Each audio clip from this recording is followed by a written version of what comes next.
Je vais lire ce matin dans la Bible de ma grand-mère, Marie-Louise. Ma grand-mère, quand je rentrais de l'école, je la retrouvais avec sa Bible et elle notait tout dans sa Bible. Ma grand-mère, c'était une évangéliste. Je crois que c'est un peu à cause d'elle que je suis évangéliste aussi. Et c'est elle qui m'a enseigné. C'est elle qui m'a amené à la foi. C'est elle qui a été ma confidente. 50 ans nous séparés. Elle était ma grand-mère, mais elle était avant tout ma sœur. Ma sœur en Christ. Et c'est avec beaucoup d'émotion que je veux lire le texte de ce matin dans sa Bible. Jean chapitre 4, les versets 27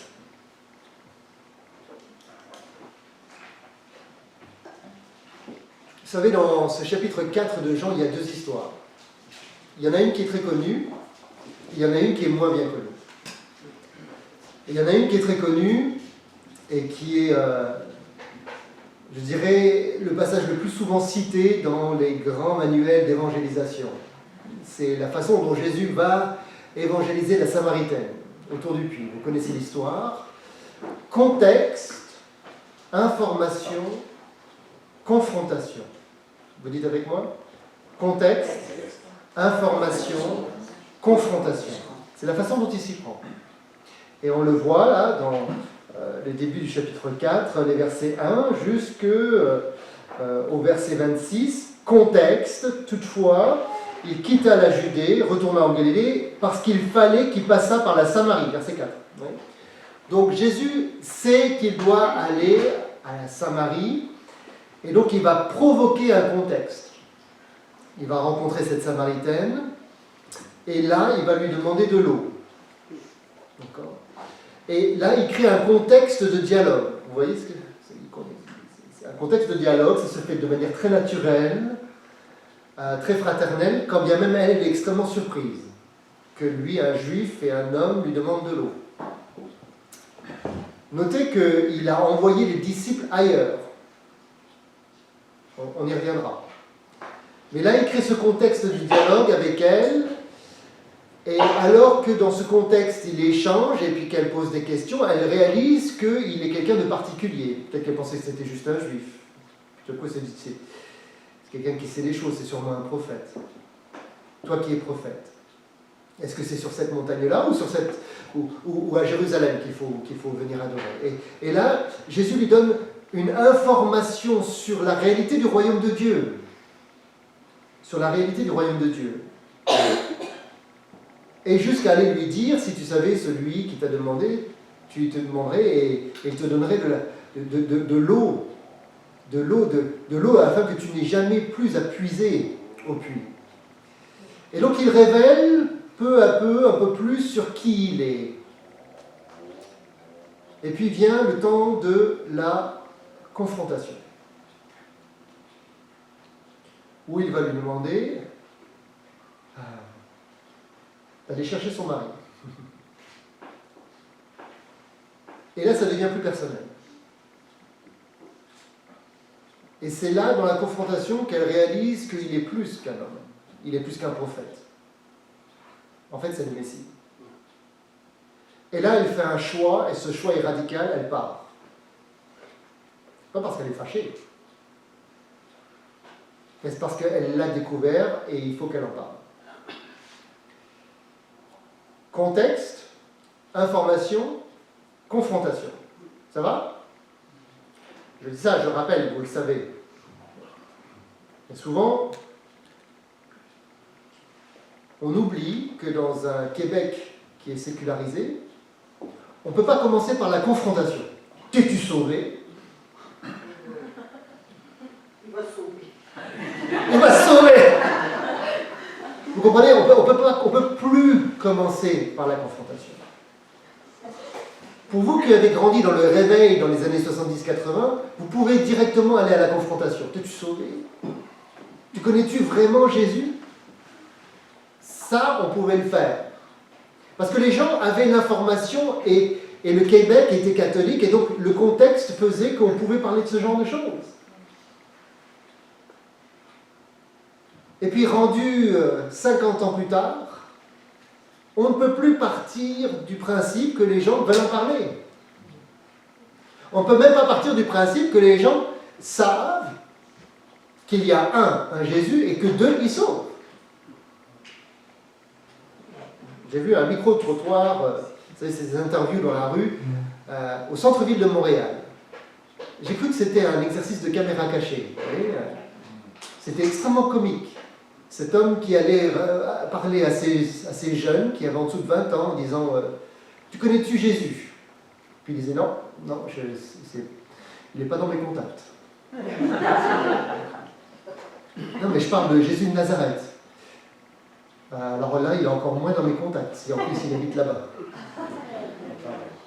Et je me suis dit, c'est extraordinaire, c'est juste incroyable, c'est pas possible qu'ils ne connaissent pas Jésus de Nazareth. Mais enfin, quand même, c'est la culture générale.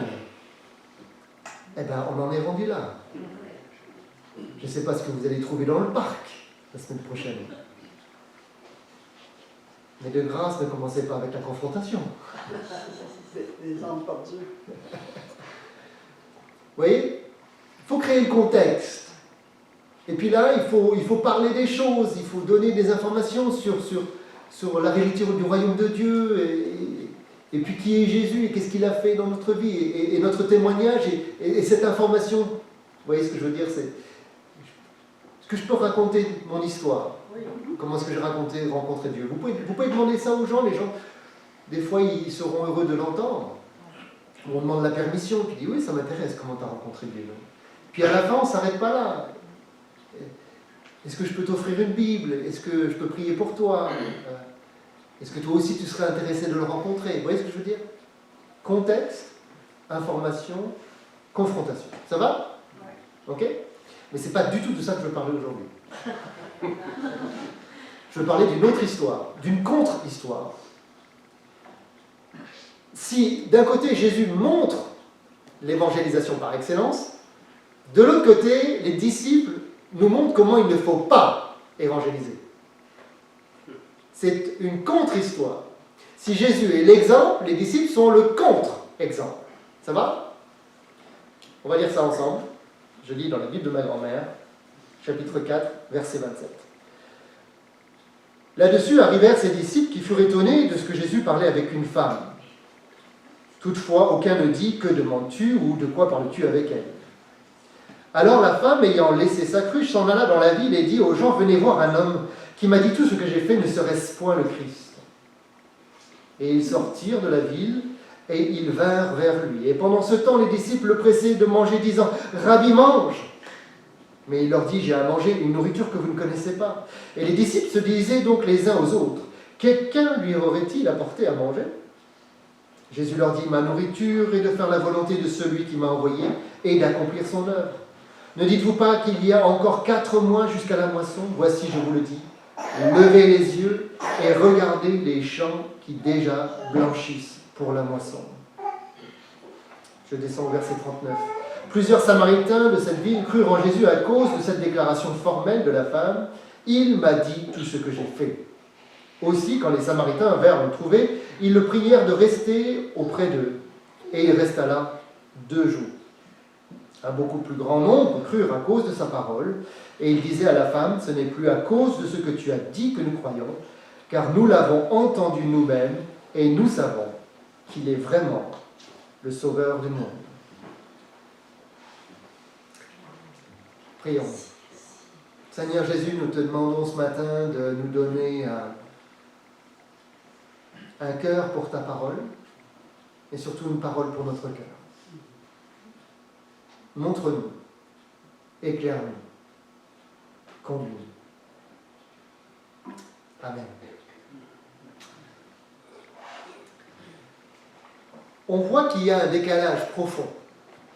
C'est même des fois comique de voir comment est-ce que Jésus, lui, vit cette situation et comment les disciples, eux, de leur côté, le comprennent. Il y a un décalage. Il y a un profond décalage entre ces deux histoires. Vous le voyez dans le texte? Il y a un décalage entre Jésus et ses disciples. Et là où vous êtes assis, vous vous dites, pourquoi un tel décalage? Dites à votre voisin, pourquoi un tel décalage? Oui, dites à votre voisin, celui qui est à droite, à votre gauche, pourquoi un tel décalage? Pourquoi? Eh bien, c'est une très bonne question. Eh bien, ça tombe bien. Bon, on va en parler ce matin. Pourquoi un tel décalage? Parce qu'ils perdent de vue 4 notions élémentaires de l'évangélisation. D'accord? Donc, pour ceux qui prennent des notes, c'est un message en 4 parties. Okay. Premier décalage, les disciples perdent de vue la notion de valeur. Où c'est que tu vois ça? Je vois ça au verset 31. Pendant ce temps, les disciples le pressaient de manger, disant « Rabbi, mange !» Mais il leur dit « J'ai à manger une nourriture que vous ne connaissez pas. » Les disciples se disaient donc, les uns aux autres, « Quelqu'un lui aurait-il apporté à manger ?» Premier décalage, les disciples perdent de vue la notion de valeur. Pour eux, la situation telle qu'ils la voient est purement matérielle. Purement matérielle. Leur préoccupation, c'est le sandwich. Leur préoccupation, c'est le sandwich d'en bas. Alors que pour Jésus, la situation n'est pas matérielle. Il est là, il est en train de discuter avec la Samaritaine, et c'est une réalité spirituelle. Mais quand les disciples arrivent, ils ne comprennent pas ce qui est en train de se passer. Jésus, lui, est en train de vivre une réalité qui est profondément spirituelle, et eux, ils sont quoi? Ils sont concernés par le sandwich d'en bas. Alors que lui, il est le pain d'en haut. Cette femme-là est en train de découvrir le pain d'en haut. Elle est en train de découvrir que s'il est effectivement son Messie, il veut la nourrir du pain d'en haut. Mais eux sont préoccupés par le sandwich. Mange! Mange! Ils ne comprennent pas ce qui se passe. Ils ont une lecture purement matérielle, alors que cette situation est profondément spirituelle. Ils ne sont pas sur la même échelle de valeur. Vous comprenez? C'est facile de confondre le pain d'en bas pour le pain d'en haut. Mais la question demeure, sur quel pain est-ce que nous festoyons? Quel est notre premier pain? Quel est celui qui nous nourrit? C'est le pain d'en bas ou c'est le pain d'en haut? Cherchez d'abord le sandwich d'en bas. Et toutes choses vous seront données en haut. C'est aussi ce que vous avez dans votre Bible, n'est-ce pas? C'est comme ça que mon papa m'a élevé. Pour lui, qui avait grandi dans une grande précarité, il était soucieux que ses enfants festoient sur le pain d'en bas. Et je peux le comprendre. Quand à l'âge de 12 ans, vous devez aller prendre la responsabilité financière de votre famille, parce que votre père est alcoolique. Et ce n'est pas le travail de ma grand-mère de nuit en tant que surveillante qui ramenait assez d'argent à la maison. Et puis de toute façon, cet argent, il était parti dans l'alcool. Et donc pour lui, c'était important le pain d'en bas, vous comprenez?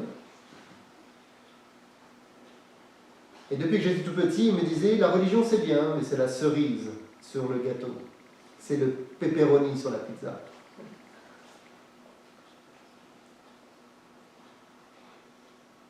Et du coup, lorsque je lui ai annoncé que je rentrais dans le ministère, ça a été extrêmement compliqué pour lui.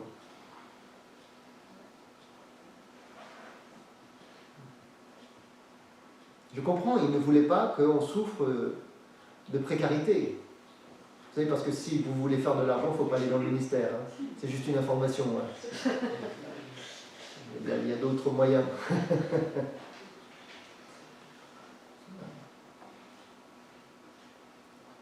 C'est marrant, hein, souvent. On prie pour la mission, on prie pour l'évangélisation, et puis le Seigneur envoie les Américains. Ça, c'est leur truc, ils aiment bien aller partir en mission. Est-ce qu'on est prêt à envoyer nos enfants? Est-ce qu'on est prêt à prier pour que nos petits-enfants nous quittent pour aller annoncer l'évangile?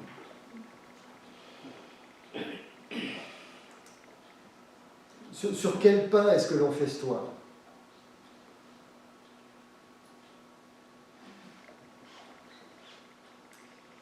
Je me souviens cette citation d'un théologien sud-américain qui disait « Ainsi prend forme la plus grande menace dans nos églises, c'est le triste pragmatisme de la vie quotidienne, dans lequel apparemment tout arrive normalement, alors qu'en réalité la foi s'affaiblit et dégénère dans la mesquinerie. La psychologie de la tombe, qui transforme peu à peu les chrétiens en momies de musée, se développe. Déçus par la réalité, déçus par l'Église, ou même déçus par eux-mêmes, ils vivent la tentation constante de s'attacher à une tristesse douceâtre, sans espérance, qui envahit leur cœur comme le plus précieux des élixirs du démon. Appelés à éclairer et à communiquer la vie, ils se laissent finalement séduire par des choses qui engendrent seulement obscurité et lassitude intérieure et qui affaiblissent le dynamisme apostolique. Pour tout cela, je me permets d'insister, ne nous laissons pas voler la joie de l'évangélisation. Ne nous laissons pas voler la joie de l'évangélisation. Il nous faut être conscients que tout est spirituel. Et que lundi matin est tout aussi spirituel que dimanche matin. Tout aussi spirituel que dimanche matin. Sur quoi est-ce que je festoie? Qu'est-ce qui me nourrit? Le pain d'en haut ou le pain d'en bas? Question de valeur.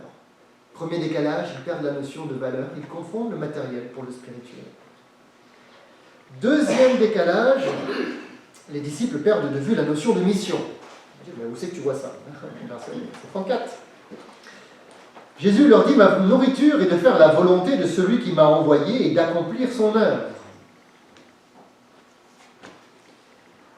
Ma nourriture est de faire la volonté de celui qui m'a envoyé et d'accomplir son œuvre. C'est tout à fait extraordinaire.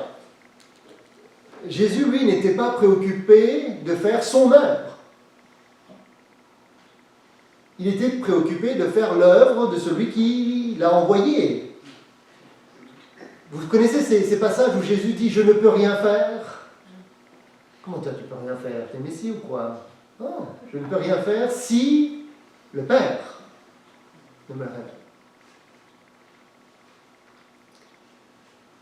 Alors on peut se dire, c'était quoi la volonté de Dieu? C'était quoi la volonté du Père? Ça nous est dit quelques versets plus loin, dans Jean 6, 29. L'œuvre de Dieu, c'est que vous croyez en celui qui l'a envoyé. L'œuvre de Dieu, c'est que vous croyez en celui qui l'a envoyé. Autrement dit, la volonté du Père, c'est que le monde connaisse Jésus et qu'il le fasse connaître. Que le monde connaisse Jésus et qu'il le fasse connaître. C'est ça la volonté du Père. Et parce que c'était la volonté du Père, c'était la volonté du Fils. Ça va? Et il dira à ses disciples, comme le Père m'a envoyé, je vous envoie. La même préoccupation qui m'animait doit vous animer aussi. Ça va? Et ça, c'était sa nourriture. C'était cela qui le préoccupait. C'est pour cela qu'il devait passer en Samarie. Mais pour les disciples, eux, ils venaient de faire la volonté de Dieu. Pourquoi? Parce qu'ils étaient à Jérusalem. Ils revenaient de l'église. Ils revenaient du temple. Ils avaient célébré la Pâque. Ils avaient fait le job. Ils avaient coché la case. Ils avaient donc accompli la volonté de Dieu. Où est-ce que tu as vu qu'il y a une volonté de Dieu qui s'exercerait quelque part entre l'église et ma maison, sur le chemin?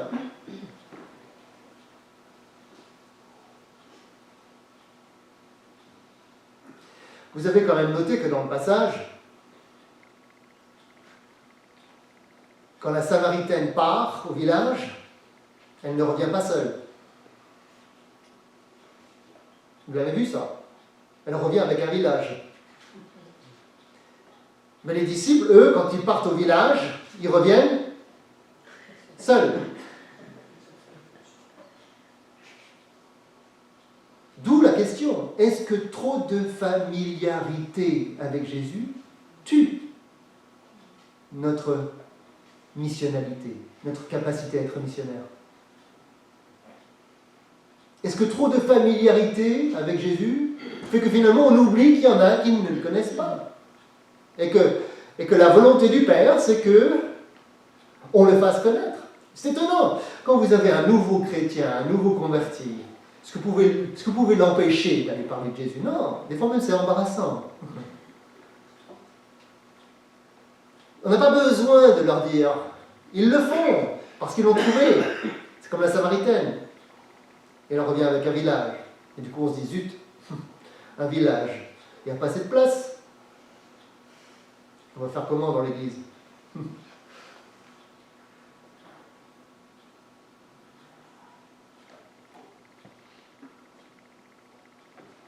Dietrich Bonhoeffer disait, l'église n'est église que si elle est là pour les autres. L'église n'est église que si elle est là pour les autres. Et du coup, on peut se poser la question, quelle est la volonté que nous accomplissons? Est-ce que c'est notre volonté? Ou est-ce que c'est la volonté du Père? Est-ce que juste jouer à l'église est suffisant? Ou est-ce qu'il faut plus? Et quand Gilles est venu ce matin et qu'il a parlé de la journée d'évangélisation, je me suis dit, je suis parmi les miens aussi. Ce n'est pas un message que j'ai besoin de vous prêcher, parce que vous le connaissez déjà. Merci. Merci de porter et de continuer à faire l'œuvre de l'évangéliste. De vous dire, on pourrait choisir à 123 années de rester entre nous, dans l'entre-soi. Mais si on veut continuer à célébrer des mariages ici, il va bien falloir les chercher, ces gens-là. On est d'accord? On est d'accord. Premier décalage, les disciples perdent de vue la notion de valeur. Ils confondent le matériel pour le spirituel. Deuxième décalage, ils perdent de vue la notion de volonté, de mission. Et ils confondent la mission du temple avec la mission de Dieu. Troisième décalage, ils perdent de vue la notion du temps. Et vous dites, mais où c'est qu'ils voient ça? C'est dans le texte. Regardez, c'est au verset 35. Jésus leur dit, ne dites-vous pas qu'il y a encore 4 mois jusqu'à la moisson? Voici, je vous le dis, levez les yeux et regardez les champs qui déjà blanchissent pour la moisson.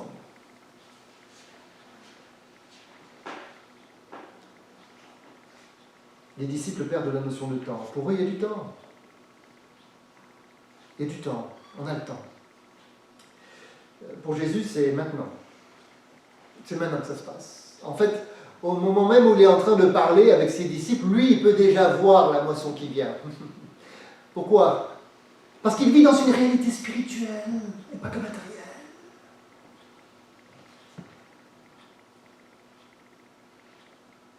Et il voit cette moisson venir. Et il y a fort à parier que les disciples, en fait, sont devant lui et qu'ils ont le dos tourné à cette moisson. Ils ne voient pas ces gens venir.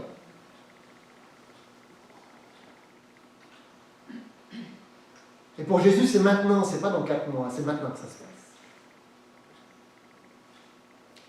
Nicky Gamble disait à la rencontre de Lausanne, au Cap, en Afrique du Sud, en 2010, beaucoup de chrétiens croient à l'importance d'évangéliser, mais peu croient à son urgence.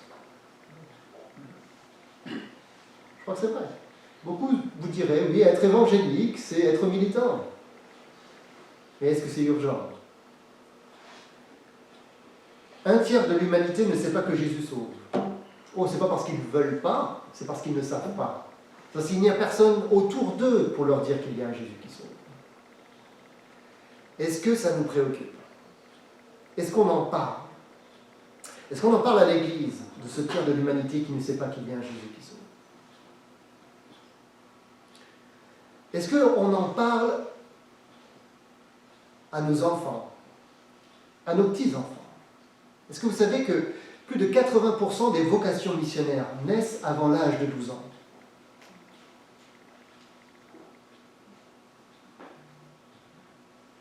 Vos petits-enfants, c'est peut-être ceux-là. C'est peut-être ta petite fille qui va amener l'évangile.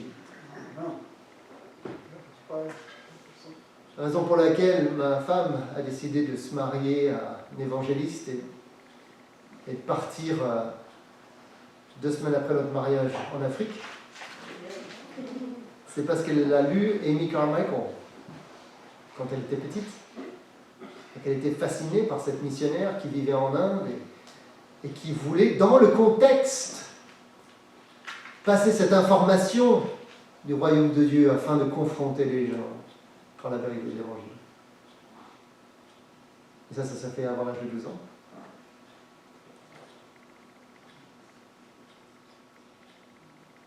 L'Union des églises baptistes francophones du Canada a perdu la raison.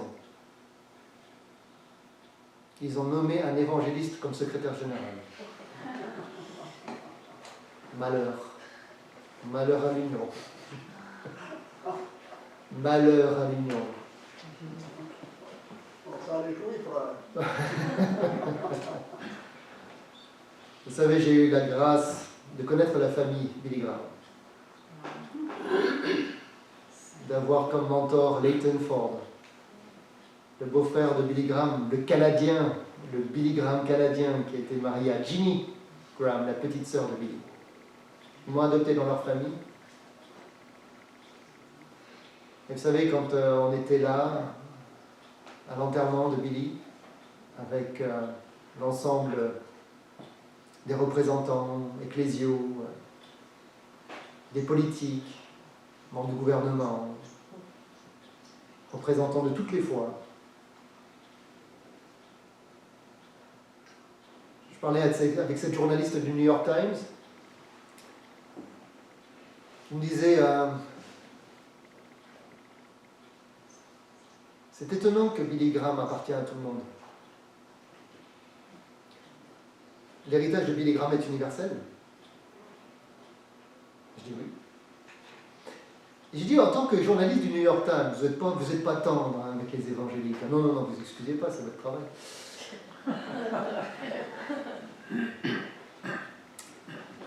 Mais Billy Graham, qu'est-ce que vous en pensez en tant que journaliste? Et elle m'a dit, vous savez, on l'a harcelé toute notre vie. Et on n'a jamais trouvé un seul défaut en lui. Voici un homme qui est digne de respect. Parce qu'en lui, il n'y avait aucune fraude. C'est ça aussi, être héritier de Billy Graham. C'est se saisir de l'urgence de ce message. Et si vous avez l'occasion d'aller visiter la ferme, cette propriété à Charlotte, en Caroline du Nord, qui raconte son histoire, son itinéraire, vous verrez l'urgence. Vous verrez l'urgence. Premier décalage, les disciples perdent de vue la notion de valeur. Ils confondent le matériel pour le spirituel. Ils sont préoccupés par le sandwich, alors que lui, le pain d'en haut, travaille sur un autre pan. Ils perdent de vue la notion de mission. Jésus est venu pour faire la volonté du Père. Pour eux, ils avaient déjà accompli la volonté du temple. Ils étaient allés à Jérusalem. Qu'est-ce qu'il y a à faire en Samarie? Ils ont perdu la notion de temps. Pour les disciples, il y a le temps. Il n'y a qu'encore 4 mois. Pour Jésus, dit, c'est maintenant que ça se passe. C'est urgent. C'est urgent. C'est maintenant. C'est pas dans 4 mois. Enfin, dernier décalage, les disciples perdent de vue la notion de personne. De personne. Il dit, mais où c'est que tu vois ça? Mais je vois ça au verset 27. C'est dans le texte. Là-dessus arrivèrent ses disciples qui furent étonnés de ce qu'il parlait avec une femme. Toutefois, aucun ne dit que demandes-tu ou de quoi parles-tu avec elle? Vous savez, très honnêtement, si vous avez l'occasion de réécrire l'histoire à votre avantage, vous le feriez ou pas? Vous voyez, genre un moment extrêmement embarrassant de votre vie, et puis vous dites, là j'ai l'occasion de ne pas en parler. Ou enfin d'en parler de manière différente, parce que, quand même, nous sommes les héritiers, nous sommes les disciples du Maître.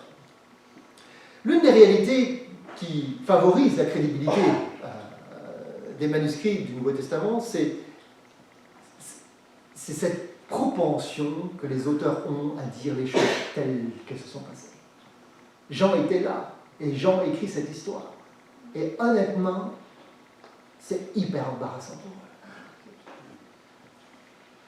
Mais les disciples, ils sont là, ils ont ramené le sandwich, d'accord? Ils sont un peu confus parce que Jésus est là et il parle avec une femme, d'accord? Alors, lui, c'est un rabbin juif, elle est palestinienne, samaritaine, Enfin, aujourd'hui, vous pouvez y aller, un Sichar, hein, c'est en Palestine, c'est à Naplouse, c'est pareil. Moi, ça m'a pris longtemps, ça m'a pris 4 voyages pour y aller à Naplouse. C'est compliqué d'y aller à Naplouse, hein, parce que vous avez des barrages et tout ça. Hein. C'était aussi compliqué pour les Juifs d'aller en Samarie à l'époque, c'était pareil. Hein. Mais pour Jésus, c'était urgent de la rencontrer, vous voyez. Donc lui, les barrages, c'est pas un problème. Et puis quand ils voient Jésus parler à cette femme, ils se disent « Waouh, là il y a un souci les gars. Là il y a un souci parce qu'en fait, alerte, Potus est en danger. Il est en train de discuter avec une femme, entre guillemets, elle est seule au puits, il est midi, forcément, ça doit être une femme de mauvaise vie. En plus, lui, c'est un rabbin juif, elle est pas juive. Tu trouves-tu un journaliste du New York Times planqué dans un buisson avec un téléobjectif? Demain, c'est en première page du New York Times à Jérusalem, c'est la fin de son ministère. C'est hyper embarrassant. Pour le Fils de Dieu, quand même, il n'a rien vu. Et alors, du coup, ils parlent entre eux en disant tu sais qui va lui dire hein, Jean-Philippe, tu vas lui dire, toi, hein, JP, toi, tu joues au piano, tu parles bien dans le micro, JP, tu y vas, hein. Puis JP, il dit non, moi, à chaque fois que moi je le vois, à chaque fois ça se passe mal, non. Toi, Jean, Jean, le disciple bien-aimé, hein, ouais, fais pas comme si, hein, ok, on sait que, hein, bon, bah, toi, t'as qu'à lui dire. Non, mais moi, j'aime pas la confrontation. Enfin, on peut s'imaginer un dialogue comme ça, il se lance la patate chaude, qui c'est qui va lui dire, et tu crois qu'il y en a un qui va lui dire? Zéro, quoi. Ils sont tous là, ils ont tous peur, ils se disent prions qu'il n'y ait pas une journaliste. Et s'il y avait une journaliste du New York Times, qu'est-ce qu'elle aurait dit? On trouve en cet homme aucun défaut.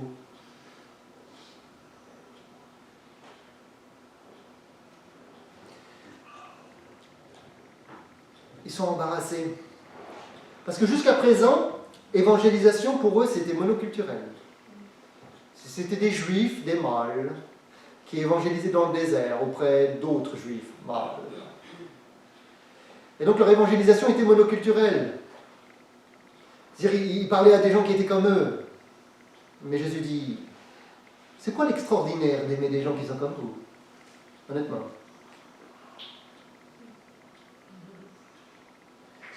Et lui, il va aimer l'ennemi. Il va aimer l'ennemi. Il va aimer celle qui est différente, celle qui pourrait l'embarrasser, celle qui pourrait détruire sa réputation. Il va l'aimer jusqu'au bout. Il va mourir pour elle.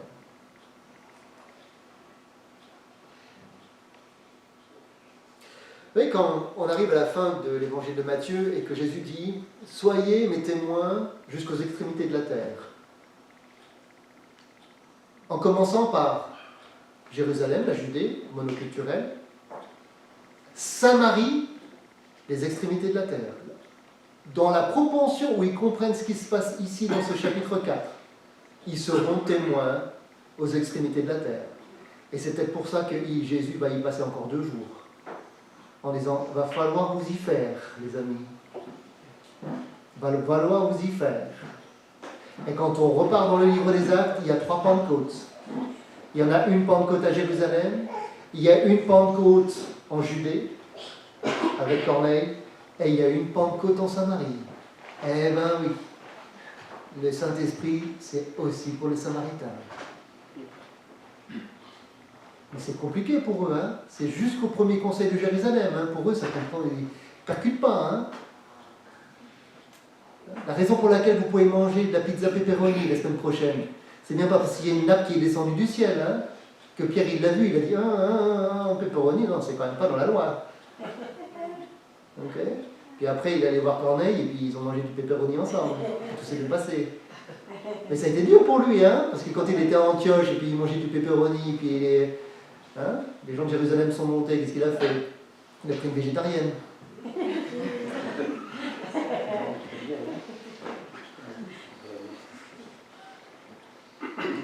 Au Canada francophone, on a le privilège d'accueillir les nations du monde entier, 500 000, dans les prochaines années. Est-ce que vous pensez que c'est une tare? Est-ce que vous pensez que c'est une menace? Ou est-ce que vous pensez que c'est la façon dont Dieu, dans sa souveraineté, lui qui a dans sa main même un Premier ministre libéral, dirait: je vois que vous avez quand même du mal à aller vers les nations, du coup je vais vous les emmener, les nations. Comme ça, c'est plus simple. Puis tiens, elles seront dans le parc la semaine prochaine. Puis c'est possible qu'elles ne parlent même pas le français ni l'anglais. Moi j'aime bien parce que dans les églises du Nouveau-Brunswick, ils ont décidé d'ouvrir les églises comme des écoles de langue. Eh oui, et pourquoi pas? Et du coup, ils aident les nouveaux arrivants avec un contrat avec la mairie et ils offrent des cours de langue gratuits. Et du français et de l'anglais. Et oui madame, et oui monsieur. Et c'est la mairie qui paye. Les pizzas pepperoni. Et oui madame, et oui monsieur. Est-ce qu'on ose? Est-ce qu'on ose aller au-delà de nos préjugements et de nos préjugés pour accueillir celui ou celle qui potentiellement pourrait être un embarrassement, mais qui peut être la clé pour ramener tout un village? Dominique Greiner dit: l'amour agapé exprime essentiellement en grec ancien l'acte d'hospitalité avec lequel on accueille l'étranger, l'autre, et par lequel on lui fait place. L'agapé est reconnaissance et accueil d'une différence. Il faut bien aller au-delà du juif. C'est pour ça que Paul dira: il n'y a plus ni juif ni grec. Tous ont le droit de recevoir l'évangile. Les chrétiens ont le devoir de l'annoncer sans exclure personne. Non pas comme quelqu'un qui impose un nouveau devoir, mais bien comme quelqu'un qui partage une joie, qui indique un bel horizon, qui offre un banquet désirable. Et donc l'Église est cette herméneutique de la réconciliation, comme dira Leslie Newbegin, l'évangile qui est réconciliation entre les hommes et Dieu et entre les hommes entre eux. Et c'est pour ça qu'il nous faut faire de la place sur nos bancs pour celui et celle qui est différent. Il nous faut faire de la place pour tout un village, les amis.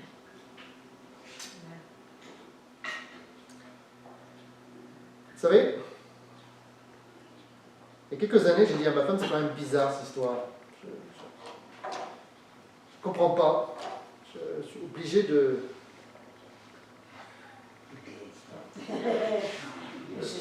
Je suis obligé de tenir le livre comme ça pour lire, pour que ça devienne net. Et elle me dit: c'est normal, tu souffres de... Ça s'appelle comment? Presbytie. Mais il dit: t'as qu'à te prendre d'acheter une paire de lunettes, tu verras des loupes 1,5 et ça fera l'effet. Femme incrédule, n'importe quoi. Je ne comprends rien à rien. J'y suis allé, j'ai acheté des lunettes 1,5. C'est extraordinaire cette histoire. On mettait les lunettes et hop, tout d'un coup le texte se rapproche. Et vous y voyez clair. Vous dites: mais c'est super, maintenant je peux lire. Je peux lire. Des fois, moi je souffre de décalage. Je souffre de décalage, je vois plus clair, je souffre de myopie, je confonds le spirituel pour le matériel, je me dis: t'es secrétaire général, t'as fait le boulot, c'est bon, on peut passer à autre chose. Je dis: on attend, on a 4 mois encore. Puis je me dis: je suis quand même bien à l'aise avec les gens qui me ressemblent. Et puis tout d'un coup, je vois plus clair le texte. Vous comprenez? Je vois plus clair. Alors je me repens, puis je dis: Seigneur, aide-moi. Et puis il me dit: tiens, mets mes lunettes. Et puis je mets ces lunettes, et puis je dis: ah ben oui, non, mais je comprends. non, je comprends, tout est spirituel. Et puis c'est vrai que ta volonté, c'est qu'on te connaisse et qu'on te fasse connaître. Et puis c'est urgent, et puis c'est pour tout le monde, et puis c'est maintenant. Ça va votre vue? Prions que quand vous sortez de là, vous mettiez les lumières du Seigneur, afin que vous puissiez voir le monde comme il le voit. Amen. Dieu vous bénisse.